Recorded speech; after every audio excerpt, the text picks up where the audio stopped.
esqueçam, relembrando aí do nosso sorteio, tá? Dia 5 de novembro, às 19 horas. Hoje o nosso tema é um pouco polêmico, tá? Qual a evidência, qual o benefício do uso das estatinas? Quais seriam as estatinas? A gente vai falar também em pacientes muito idosos. É uma pergunta bem complexa. Então, as estatinas, hoje a gente tem várias no mercado, entre elas o rosuvastatina, a simvastatina, essa é bem conhecida, a atorvastatina e a pitavastatina. Essas quatro classes são as estatinas. E quando a gente pega um paciente muito idoso, que seria um paciente acima de 80 anos, existe uma dúvida: eu devo ou não devo prescrever? Então, a primeira pergunta que a gente deve responder é: esse paciente tem um risco de doença cardiovascular existente? Essa é a primeira coisa que a gente deve se atentar. O que seria um paciente com doença cardiovascular existente? Seria um paciente com mais de 80 anos que já teve algum episódio de cateterismo, algum episódio de AVC, tem doença aterosclerótica de membro inferior, uma trombose. Então, esse paciente é um paciente de alto risco cardiovascular. Se ele já teve esses eventos, o uso das estatinas ele é preconizado como forma de prevenir um novo episódio semelhante. Então, seria uma prevenção secundária, como a gente fala no meio acadêmico e no meio médico.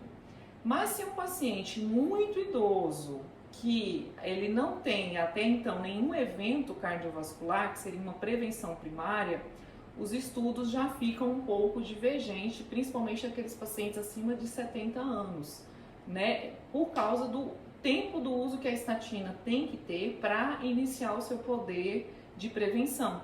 A gente tem que ter no mínimo uso aí de 3 anos. E aí vem então a segunda pergunta: estimar a expectativa desse idoso. Se é um paciente com 80 anos e a média de sobrevivência é de 76, nós vamos ter aí no máximo 10 anos de expectativa para esse paciente com 80. E as estatinas demoram 3 anos para fazer efeito. Então, será que o risco de uso da estatina versus benefício vale a pena? Então, fica essa pergunta, a pessoa tem que tentar avaliar. A gente tem alguns aplicativos que a gente consegue hoje elencar se o paciente é diabético, hipertenso, se é obeso, para estimar o risco cardiovascular e então pensar na possibilidade. E a gente tem que avaliar, acima de tudo, como é que é o perfil cognitivo desse paciente, como é que é o perfil de habilidade de vida diária, se ele ainda tem locomoção preservada, para você estimar a expectativa de vida e então decidir se deve ou não deve dar a estatina.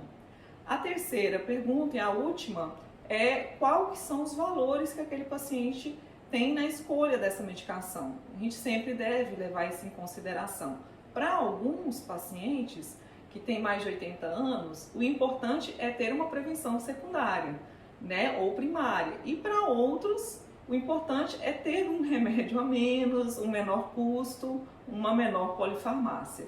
Então, sempre levar em consideração, né, qual que é a opinião ali do paciente nessa decisão. Afinal de contas, a decisão vai afetar diretamente ele, né, o paciente. E quais são os riscos que a gente tem do uso das estatinas, né? A gente já sabe que eles podem causar nesses pacientes, além de não trazer nenhum benefício a longo prazo, talvez também aumente o risco de rabdomiólise, de perda de massa muscular, aumentando a progressão para a sarcopenia. Então, sempre preservar o risco-benefício, pesando na balança qual o melhor para esse paciente.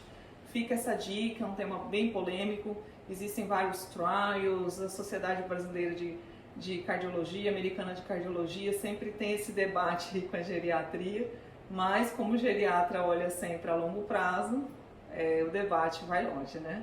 Então até o próximo vídeo, não se esqueçam do sorteio, até mais, tá chegando, tchau!